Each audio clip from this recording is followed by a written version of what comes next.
Isang maganda at mapagpalang araw po sa ating lahat mga kaibigan. Yan. Ngayon po gusto ko lang i-share sa inyo itong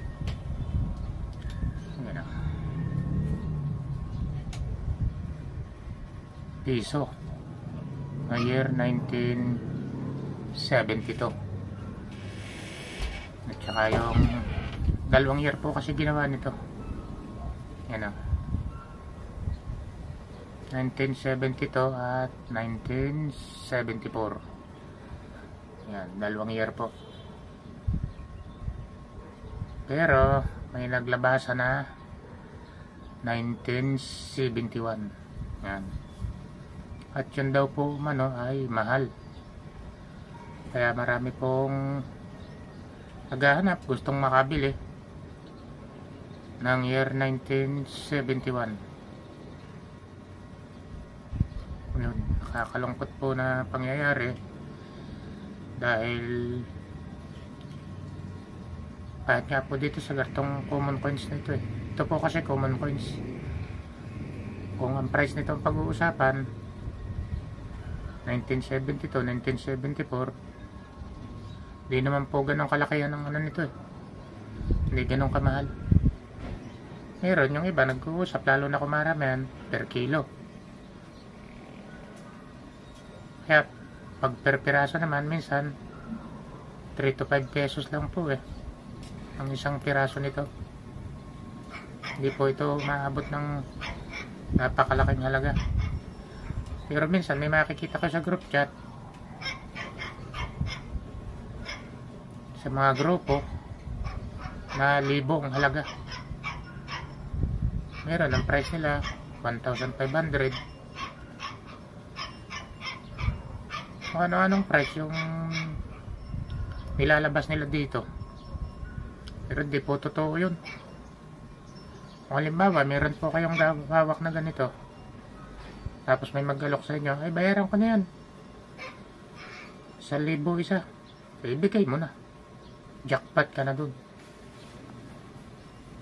Hindi po totoong mahal ang bilihan ito. Huwag po kayo maniniwala. Ngayon balik tayo doon sa 1971. At yun daw po ay ang kabila yun dito. Yan. Okay, ang nakalagay ay yung no limit ang ere, yung librong nakabukas. No limit ang ere daw po, kaya yun ay mahal. Madalang daw po yun Kaya milyon ang halaga. Meron nagsasabi kalahating milyon, may 1 milyon. Pero hindi po totoo na may ginawa ang Bangko Sentral. Kung Bangko Sentral po ang natin, 1972 at 1971 lang naman po ang kahit po sa numista, pwede nyo pong tingnan sa Google, tingnan nyo rin. Wala po kayo makikitang 1971. Ngayon, kung gusto nyo makabili ng 1971, mayroon po nagsasabi sa round, meron. Di lang po ako sure, pero marami nagsasabi, marami daw po doon na naka-display pa nga year 1971. Doon meron.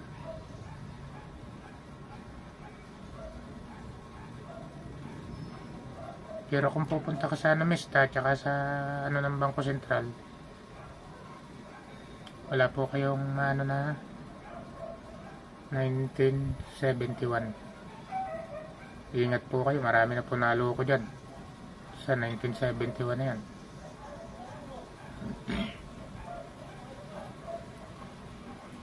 (1972 at 1974) yun ang legit.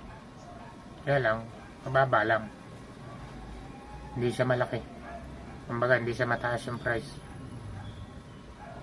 Itong hawak ko na to, hindi nga tumala 10 pesos ang isa. Kasi kondisyon niya, gas-gas. Saka luma-luma na. May pumapalo ang price nito ng 100. Pero maganda po yung kondisyon niya. Bago talaga. Yan po, nandito lamang at yun lang po masasabi ko sa inyo na walang 1971. Naisipan ko lang po kasing gawa ng content dahil ang dami na naman po naglalaba sa meme. May naghahanap na naman na binibili niya. Di po totoo. Wala pong katotohanan. May lumabas talaga na 1971. Pero hindi po gawa ng ano yun. Tsaka yung kabila lang naman, ito pa rin yung ano ng 1971 na sinasabi nila eh. Dito lang nagkaiba sa kabila. Reverse at saka reverse. Yan. Dito nagkaiba. Sa harapan. At itong sa likurang bahagi. Yan. Yun po ang pinagkaibahan nila. Pero yung dito sa harapan, ganito rin. Kaya ang ginagawa nila, inaano lang ng ibang machine, patungan dito. Kaya na kung bahala kung gusto nyo yun. Pero wala pong katotohanan na may 1971. Wala po. Nandito lang po muna at maraming salamat po sa inyong pagsubaybay at pagtangkilik.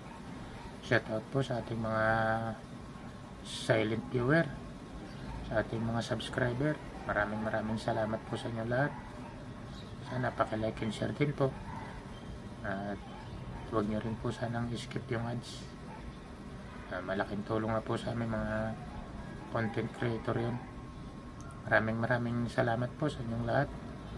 Ingat po kayong palagi sa lahat po ng ating mga OFW dyan na kaibigan. Ingat po kayo. Maraming salamat po. Bye bye.